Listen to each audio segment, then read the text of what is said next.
Domingo de Ramos. Evangelio según San Lucas, capítulo 16, del 28 al 40. En aquel tiempo, Jesús, acompañado de sus discípulos, iba camino a Jerusalén, y al acercarse a Betfagé y Betania, junto al monte llamado de los Olivos, envió a 2 de sus discípulos diciéndoles: vayan al caserío que está enfrente a ustedes. Al entrar, encontrarán atado un burrito que nadie ha montado todavía. Desátenlo y tráiganlo aquí.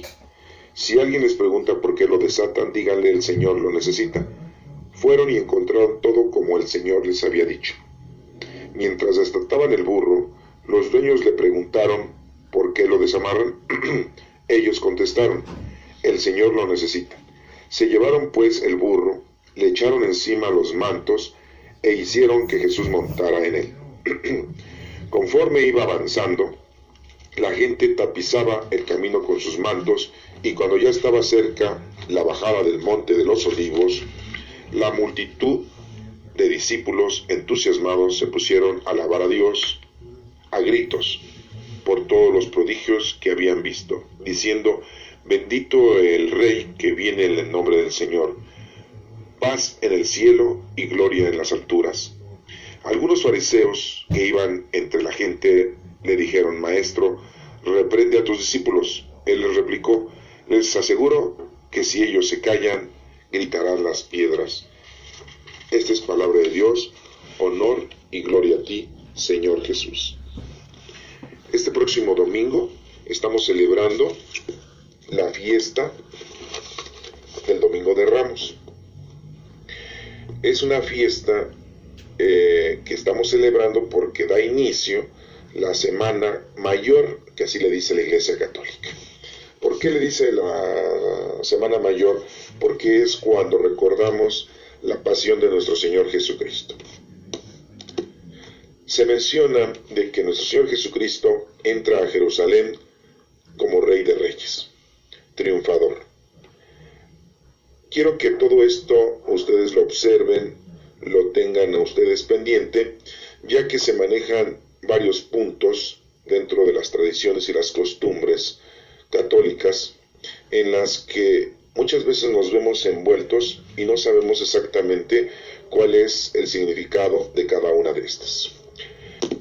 Debemos también de analizar que el domingo es el primer día de la semana de los hebreos, de los judíos.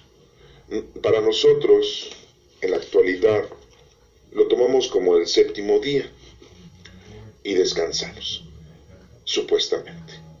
Los judíos, el séptimo día es el sábado, y el domingo nosotros los cristianos lo conmemoramos porque fue la resurrección de nuestro Señor Jesucristo. Pero vemos cómo el domingo es el primer día de la semana de los judíos, y es cuando nuestro Señor Jesucristo nos dice el Evangelio que, acompañado de sus discípulos 12, iba camino a Jerusalén, y al acercarse a Betfagé y a Betania, junto al monte de los Olivos, envió a 2 de sus discípulos diciéndoles: vayan al caserío que esté enfrente a ustedes. Entonces vemos cómo nuestro Señor Jesucristo empieza a entrar a Jerusalén y entra por la región del Monte de los Olivos. ¿Por qué se le llama el Monte de los Olivos? Pues porque hay muchos olivos, ¿verdad? Muchos árboles que crecen ahí, y el olivo, pues sabemos que nos da un aceite muy curativo y muy sabroso y muy benéfico para nosotros. Se da mucho ese olivo allá en Jerusalén.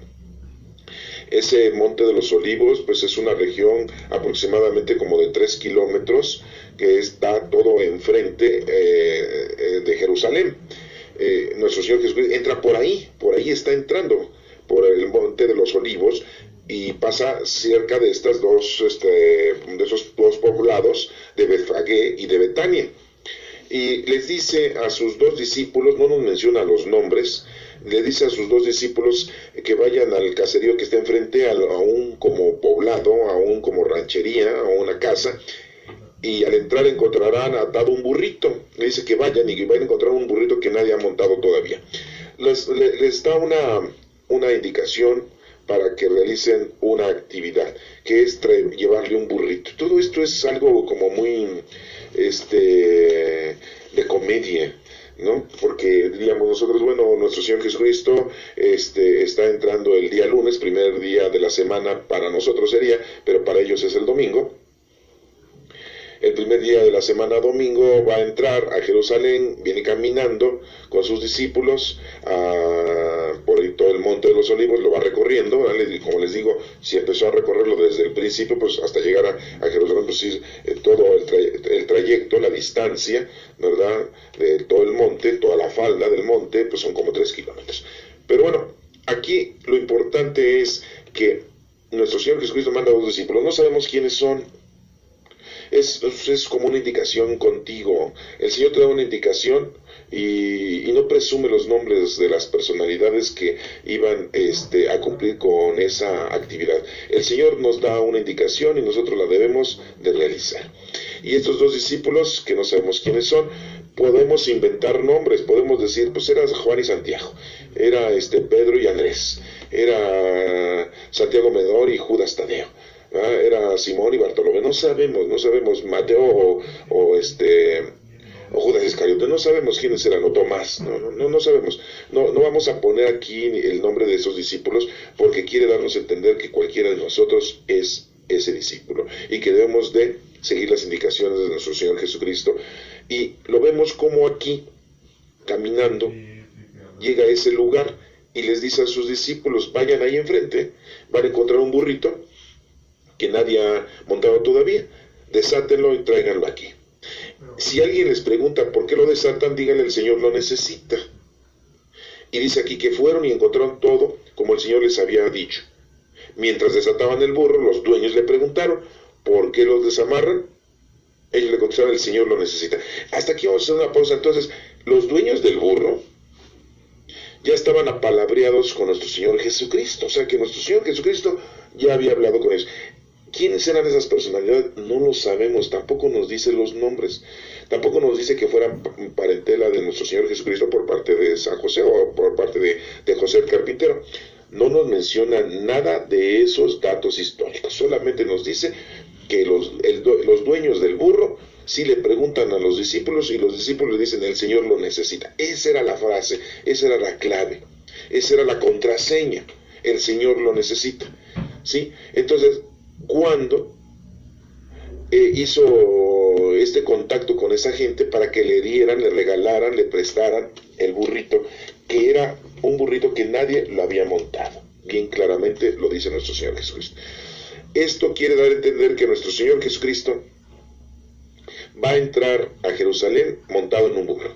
Ya lo sabemos, ya lo hemos visto nosotros en otras ocasiones, ya lo hemos releído, y vemos cómo nuestro Señor Jesucristo entra a Jerusalén montado en un burro. ¿Por qué en un burro y no en un caballo, en un camello? ¿O por qué no caminando? O sea, ¿por qué la acción de un burro? Porque el burro es un animal de trabajo, de carga. El burro es un animal que se usa específicamente para laborar. Entonces nuestro Señor Jesús se sube sobre ese animal de trabajo y va a entrar ahí a ofrecer su vida, porque en Jerusalén pues va a ofrecer su vida, ¿sí?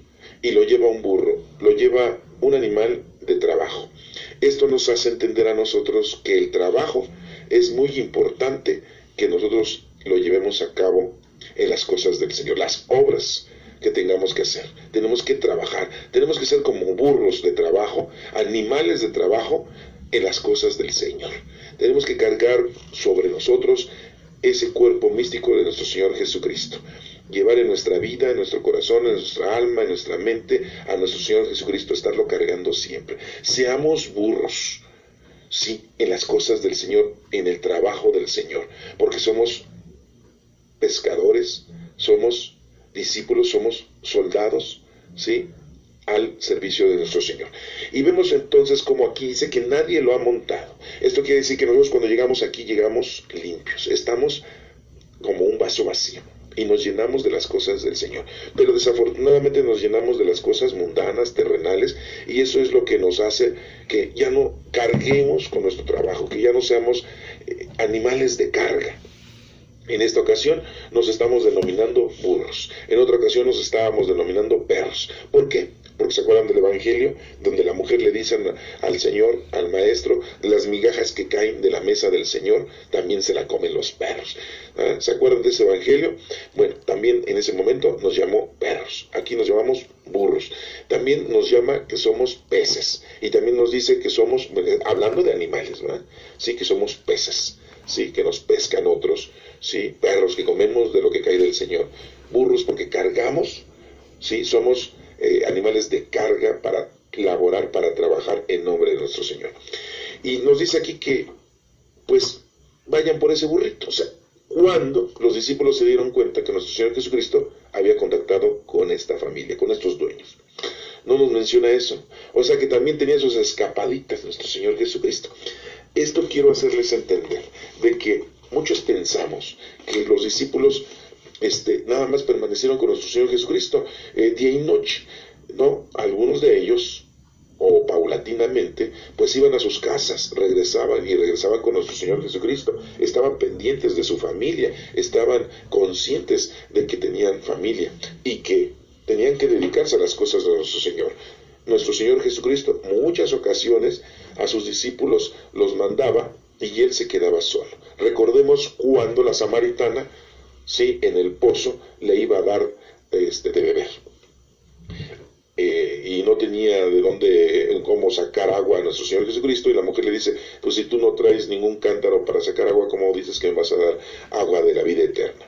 Vemos cómo entonces nuestro Señor Jesucristo estaba solo. Y cuando nuestro Señor Jesucristo también fue a visitar a Marta y María, a casa de Lázaro, también andaba solo, no estaban los discípulos. Y vemos muchos pasajes bíblicos en donde nuestro Señor Jesucristo andaba solo. Pues en una de esas soledades, en uno de esos caminos, pues se ha de haber contactado con estas personalidades y les ha de haber dicho que necesitaba ese burro, que necesitaba un burro. A lo mejor se los pidió solamente prestado, porque vemos como aquí dice muy claramente la lectura, de que los dueños del burro, ¿sí?, le dicen, ¿por qué lo desatan? El Señor lo necesita, esa es la contraseña.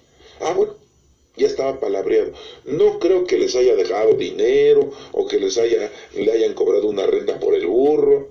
¿Por qué? Porque nuestro Señor Jesucristo ya había creado una fama muy importante. Ya sabían que era un profeta, otros decían que era pues Elías, que había resucitado, otros pues estaban muy acostumbrados, los judíos, los hebreos, a tener en su pueblo siempre gente predicadora. Es el pueblo de los profetas. Entonces cada rato salía uno por aquí, otro por allá predicando, como Juan el Bautista, que estaba predicando en el desierto y después se dio al río Jordán, hijo de un sacerdote, Zacarías, ¿sí? Y pues había muchos profetas que a lo mejor no se mencionan en las Sagradas Escrituras, pero había mucha gente predicadora, profetas, fariseos y escribas, muy buenas personas. Siempre hemos denotado que los fariseos y los escribas son malas personas, pero en realidad no es que fueran malas personas, todos, no, también hay gente buena y hay gente estudiada y hay gente capaz. Ahí vemos a Nicodemo, a José de Arimatea y muchos otros más que se mencionan en las Sagradas Escrituras, mencionan a ellos dos, pero bueno, debemos de saber que no todos los fariseos y escribas eran malos, ¿va?, o equivocados. Estamos haciendo este análisis de que nuestro Señor Jesucristo manda a los discípulos, no sabemos el nombre, manda dos, porque donde hay dos o más reunidos, Él está en medio de ellos, y por eso los manda de dos en dos. Hasta en la actualidad hay mucha gente de otras religiones que van predicando de dos en dos las personas, ¿no? Y aquí nos menciona que les da una indicación y hay que cumplir esa indicación cuando el Señor nos dice, ¿sí? Y ya hay toda una organización, ya nuestro Señor Jesucristo todo lo tiene planeado, ya todo lo tiene organizado, así que nosotros no nos debemos de preocupar. Las cosas Dios nos las va poniendo enfrente, nos las va poniendo en nuestras manos para que nosotros las hagamos, porque a veces nosotros no entendemos. Imagínense, los discípulos dicen, ¿y para qué vamos a traer ese burrito? ¿Y para qué lo vamos a desatar? ¿Y para qué lo quieres? O sea, empezamos a hacer nosotros en la actualidad el por qué, para qué, no, dime tú. Y entonces empezamos a escoger, no, en las cosas del Señor debemos de ejecutarlas como Él nos está pidiendo. Ya después sabremos para qué son o por qué son. Al principio nosotros no sabemos, pero ya después nos podemos dar cuenta el por qué el Señor nos está dando esas indicaciones, nos está poniendo estas personas delante de nuestra vida para que nosotros colaboremos y ayudemos y hagamos las obras de caridad, tanto espirituales como corporales.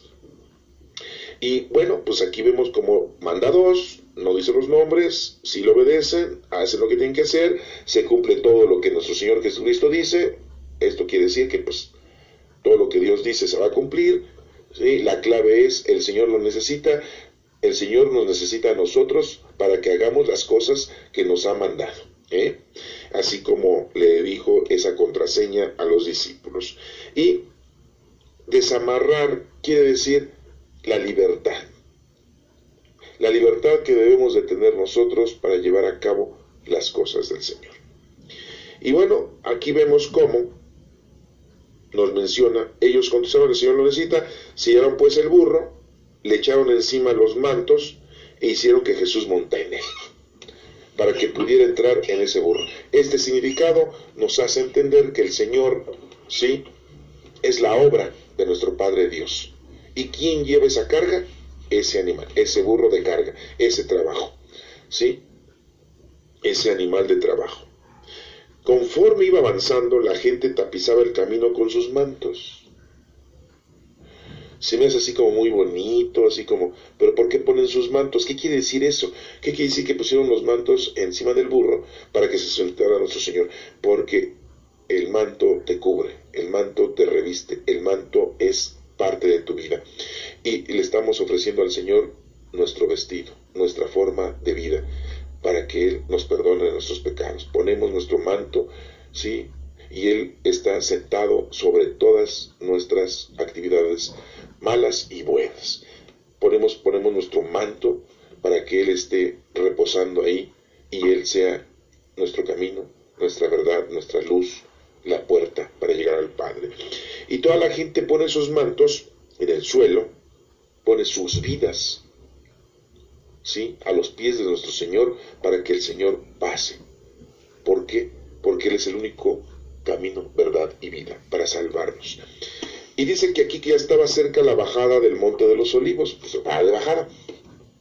Les recuerdo, el Monte de los Olivos es bastante extenso la distancia, son aproximadamente 3 kilómetros. Entonces la multitud y los discípulos estaban entusiasmados, todos estaban muy contentos por la entrada de nuestro Señor Jesucristo a Jerusalén. Se veía muy bonito y todo. Se pusieron a alabar a Dios y a gritos por todos los prodigios que habían visto. Pues sí, se estaban acordando de nuestro Señor Jesucristo, todo lo que había visto. Había resucitado a Lázaro, había resucitado a Naín, al niño hijo de Naín, ¿sí? Había curado a un paralítico, al ciego que se fue a enjuagar en la pileta de Siloé, ¿sí? Al leproso, ¿sí? Muchos milagros había hecho nuestro Señor Jesucristo, aparte de haberle dado de comer a 5,000 gentes y en otra ocasión a 4,000 gentes, ¿sí? Y la pesca milagrosa, ¿sí? ¿Se acuerdan de todo eso? Bueno, nuestro Señor Jesucristo había hecho muchos milagros y la gente pues estaba muy emocionada y entusiasta porque se daban cuenta, ellos sentían que era un profeta más dentro de los judíos y que los iba a llevar a una gran bendición. Acuérdense de Jeremías, acuérdense de Isaías, que eran profetas y que proveyeron al pueblo judío de muchas bendiciones y lo hicieron reaccionar. Vemos como Juan el Bautista pues ya lo habían asesinado, entonces el pueblo se había quedado sin su profeta de tiempo y momento, que era Juan Bautista, y ahora pues le tocaba creer. Ellos creían que nuestro Señor Jesucristo era un profeta y estaban muy entusiasmados y estaban alabando a Dios. Dice, estaban alabando a Dios con gritos. Bendito el Rey que viene en el nombre del Señor. Ya le empiezan a decir que nuestro Señor Jesucristo es el Rey. No le dicen bendito el profeta, no. Bendito el Rey. Fíjense cómo la gente ya lo estaba aclamando como si fuese un rey. Claro, no un rey material ni mundano, sino un rey espiritual, así como el rey David, que después, pues bueno, el rey David, pues sí, fue también mundano, ¿verdad?, y terrenal. Pero bueno, aquí le estaban diciendo a nuestro Señor Jesucristo, el Rey, que viene en el nombre del Señor. Paz en el cielo y gloria en las alturas. Esa era la frase: paz en el cielo y gloria en las alturas. Eran alabanzas a nuestro Padre Dios. Algunos fariseos que iban entre la gente le dijeron: maestro, reprende a tus discípulos. Le llaman maestro a nuestro Señor Jesucristo porque ellos se dan cuenta que nuestro Señor Jesucristo tiene una intelectualidad, una capacidad, un enfoque muy, pero muy preciso. No es cualquier persona, porque ya lo han escuchado hablar. Ya habían pasado 3 años de la prédica de la doctrina. Y los fariseos pues, se daban cuenta, por eso le dijeron maestro. Y le dice: reprende a tus discípulos, no pueden venir gritando esas cosas, ¿no? Son muy módicos, son muy tradicionales, los fariseos y los escribas, y no podían estar. Las alabanzas pues se tenían que hacer en el templo o en las plazas, de alguna forma, con ciertos ritos. Y entonces, pues como esto era algo inédito, era una cosa que se estaba suscitando por primera vez, ningún profeta había entrado a Jerusalén de esa manera, y pues le empieza a decir los fariseos a Jesucristo que reprenda a sus discípulos. ¿Y qué dice Jesús? Les aseguro que si ellos se callan, gritarán las piedras. ¿Ah? ¿Qué es una piedra? Pues una cosa inerte, que no tiene vida, una piedra. Y entonces da a entender nuestro Señor que si la gente no alababa a Dios, pues las piedras así de muertas iban a alabar a Dios. Esto es muy bonito, muy interesante. Aquí no nos menciona, en esta lectura de Lucas, no nos menciona que estaban la gente, aparte poniendo sus mantos en el suelo para que pasaran por ahí nuestro Señor Jesucristo con su burrito. No nos menciona que estuvieran usando palmas, ni tampoco ramas, y mucho menos que fueran ramas de los olivos, ¿verdad? Pero pues han de haber usado muchas ramas de diferentes árboles, pero de lo que más hay ahí en el Monte de los Olivos, pues son ramas de los olivos. Por lo tanto, se sobreentiende que las ramas que levantaban como júbilo eran de olivos, pero también algunas palmas, ¿verdad? Porque pues las palmas también existían ahí. Recordemos que las palmas vienen de la palmera, y las palmeras eran sembradas o estaban en lugares muy específicos. Muchas veces eran pues para la gente rica, eran como adornos muy, muy importantes para la gente rica. Los tenía así como a la entrada, en sus jardines, ¿sí? Pero recordemos que la palma, ¿sí?, es algo muy importante para los judíos, no solamente porque sea una palmera, algo así, simple y llanamente, no. La palmera es uno de los árboles más hermosos, y dice que su tronco es grueso, está lleno de nudos ásperos, también da unos frutos, unos dátiles, ¿sí?, y que pues se comen, ¿sí? Esos, las palmeras, y allá en Jerusalén hay mucha palmera, ¿sí?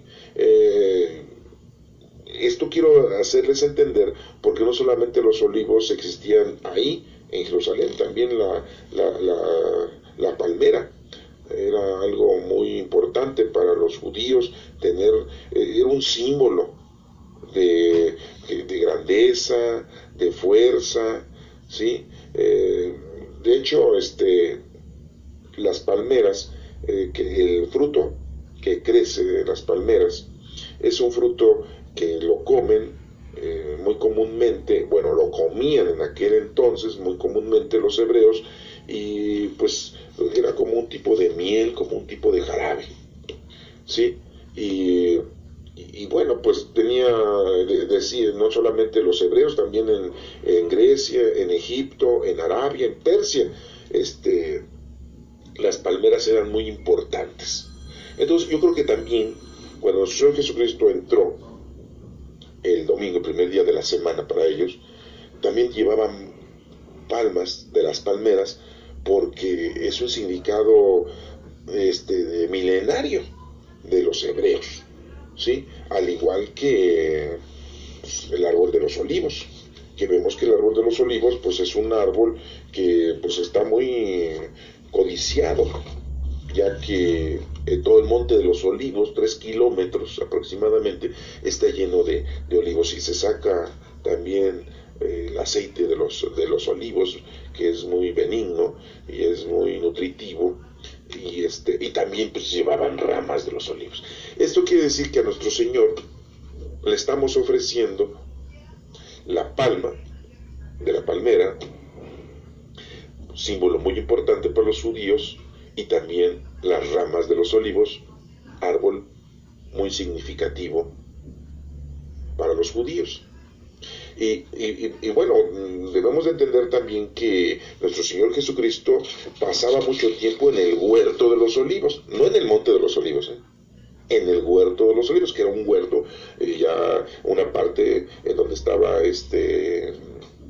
cerca, ya afuera de Jerusalén, pero no tan lejos, ¿sí? Era un huerto de los olivos. Ahí nuestro Señor Jesucristo iba a orar. Era un lugar de espiritualidad. Pero también nuestro Señor Jesucristo ahí tuvo esa decisión. ¿Se acuerdan de la oración del huerto? En donde pues dice: si es posible que pase de mí este cáliz, pero que no se haga mi voluntad. Y también ahí fue donde es aprendido nuestro Señor Jesucristo, cuando Judas Iscariote guía a los soldados de los fariseos y escribas para aprender a nuestro Señor Jesucristo. Entonces es muy importante que denotemos que los olivos, las ramas y las palmas era una forma de manifestación, y en este caso dice el Rey. Lo están ya condecorando a nuestro Señor Jesucristo como el Rey. Por eso este próximo domingo nosotros estamos recordando la entrada de nuestro Señor Jesucristo a Jerusalén, y le decimos Domingo de Ramos. No decimos, bueno, en algunos lados sí le dicen Domingo de Palmas, ¿verdad? Pero no tengo yo por ahí ni que digan Domingo de Ramas de los Olivos, pero los olivos era lo que más había, más que las palmeras, pero pues muchos han de haber llevado las ramas de los olivos. ¿Por qué hacemos este análisis de este Domingo de Ramos como entrada triunfal? Y lo estamos denotando como si fuese el Rey. Porque nuestro Señor Jesucristo, 3 días antes de llegar a celebrar la Pascua, el jueves, que nosotros es el Jueves Santo, de celebrar la Pascua. ¿Qué es la Pascua? El paso, de cuando los hebreos salieron de Egipto, guiados por Moisés, la liberación. Cada año celebran la fiesta de la Pascua los judíos en memoria de que fueron libertados por Moisés de la esclavitud, de que estuvieron 400 años en Egipto. Y entonces, pues ese día lo celebran cada año, esa Pascua. Y nosotros también celebramos la Pascua. Pues tocaba celebrar también esa Pascua, ese Jueves Santo, y nuestro Señor Jesucristo, pues siendo judío, tenía que celebrar esa Pascua. Pero 3 días antes del jueves, que estamos hablando lunes, martes y miércoles, nuestro Señor Jesucristo estuvo en el Monte de los Olivos, no en el huerto. Quiero aclararles para que sepan que el huerto pues, es un lugar ahí cerca de Jerusalén, ya afuera, luego. Pero el Monte de los Olivos es toda la distancia, son 3.000 metros, son 3 kilómetros. Y hay una parte del Monte de los Olivos en donde subes y alcanzas a ver todo Jerusalén. Nuestro Señor Jesucristo estuvo ahí en el Monte de los Olivos 3 días antes de la cena, 3 días antes de celebrar la Pascua, de esa fiesta judaica, viendo Jerusalén. Estuvo ahí orando por Jerusalén, porque sabía todo lo que iba a pasar. Él ya lo tenía presente. Él ya se había dado cuenta de que Jerusalén iba a tener esa situación de agonía. nuestro Señor sabía lo que le iba a pasar. Y desde esa distancia, viendo todo Jerusalén, desde el Monte de los Olivos, los que tienen la oportunidad de ir, pues lo podrán ver, que se ve la ciudad plena. Si no, pues métanse a internet, vean las imágenes y van a darse cuenta cómo desde el Monte de los Olivos se ve todo Jerusalén. Y nuestro Señor estaba ahí orando, pidiéndole a nuestro Padre Dios por todos, ya que iban a cometer muchos errores, ya que en ese momento nuestro Señor pues se iba a retirar. Pero recuerden que después de 40 días que se retiró, 10 días más nos mandó el Espíritu Santo santificador, y es quien nos mueve en la actualidad. Quiero también hacerles ver que el Monte de los Olivos es un lugar muy importante. No crean que nada más es un monte lleno de olivos, no. Tiene su historia. Ahí estuvieron, antes de nuestro Señor Jesucristo en ese monte, ¿sí?, otras personalidades, porque no crean que nada más Jesús ahí, y se menciona el Monte de los Olivos como un lugar muy bonito, muy específico. Estoy hablando del Monte de los Olivos, no del Huerto de los Olivos, que es distinto.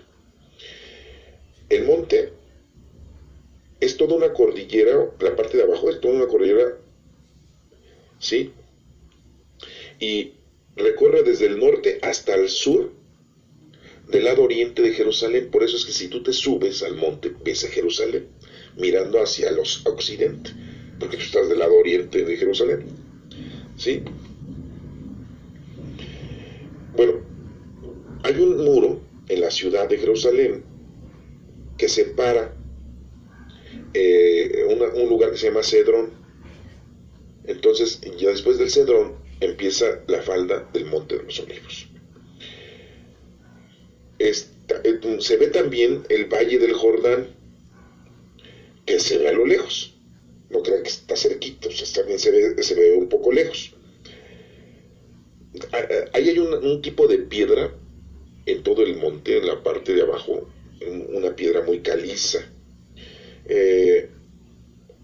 Antiguamente lo cubrían o lo mencionaban el monte, ¿sí?, porque decían que había árboles y troncos destruidos, y decían que pues el monte se estaba acabando, que estaba desolado ya. Pasó mucho tiempo, como en una ciudad que se va deteriorando, y dicen, no, pues ya va a desaparecer, y en un tiempo pensaron que ya el Monte de los Olivos pues también iba a desaparecer, porque los olivos son antiquísimos, no crean que no, se produjeron en la época nada más de nuestro Señor Jesucristo, no, o sea, desde mucho tiempo atrás. David, el rey David, subió al Monte de los Olivos triste, huyendo de un personaje que se llama Absalón. Eso está en el libro del libro de Samuel. O sea, ya desde la época de David existía el Monte de los Olivos y ya había olivos. No pereció ese monte, a pesar de las devastaciones naturales o las devastaciones humanas. Ese monte permanecía y seguía dando fruto y continuaba vivo. Es un lugar muy importante, ¿sí? Todo esto les menciono porque muchas veces nosotros pensamos que el Monte de los Olivos y se acabó. No. También quiero decirles que parece ser que en ese lugar del Monte de los Olivos es en donde se suscitó la ascensión de nuestro Señor Jesucristo. Es otro de los puntos que debemos de tomar, porque si ustedes llegan y van, encontrarán quizás una iglesia en donde dice la ascensión de nuestro Señor Jesucristo fue aquí, y hay una construcción y dicen, ¿dónde está el Monte de los Olivos? ¿Sí? Recordemos, y reitero, el monte es bastante extenso, no crean que nada más más es una montañita, no, está bastante extenso.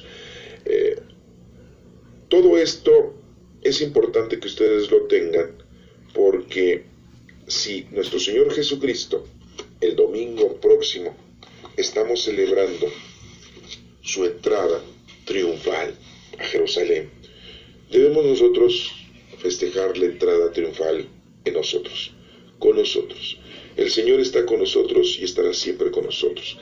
Nos ha dejado su Espíritu, el Espíritu Santo habita en nosotros, estamos llenos de los dones del Espíritu Santo. Hagamos oración, procuremos comunicarnos con el Espíritu Santo para que nos diga qué es lo que tenemos que hacer y cómo lo tenemos que hacer. Porque muchas veces nosotros queremos hacer las cosas a nuestra manera y no es el formato. Las cosas las tenemos que hacer como el Señor quiere que las hagamos, porque nosotros nos vamos a equivocar. Pero si estamos nosotros con el Señor, no nos vamos a equivocar. Vamos a hacer las cosas y solamente haciendo oración al Espíritu Santo. Y para terminar, nada más quiero comunicarles que el huerto de los olivos se le dice Getsemaní. Es un bosque, es un valle pequeño que está situado al pie del Monte de los Olivos, pero cerca de ya de la entrada a Jerusalén. Nuestro Señor Jesucristo, como les reitero, ahí tuvo mínimo 3 situaciones. Hacía oración, tuvo la oración del huerto, donde decidió aceptar lo que nuestro Padre Dios le mandaba, y también fue ahí la aprehensión de nuestro Señor Jesucristo, guiados los soldados de los fariseos del Sanedrín por Judas Iscariote. Eso lo mencionan los evangelios, para que ustedes lo tengan como un dato. La tradición nos menciona que también Constantino visitó ese lugar.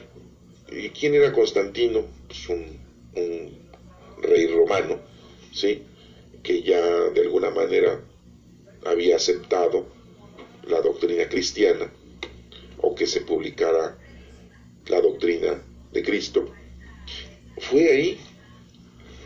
Muchos de nosotros quisiéramos estar en ese lugar para hacer oración, en el lugar en donde nuestro Señor Jesucristo hizo oración, y que los discípulos también hacían oración, aunque en ocasiones en la madrugada y la noche pues vemos cómo también se quedaban dormidos.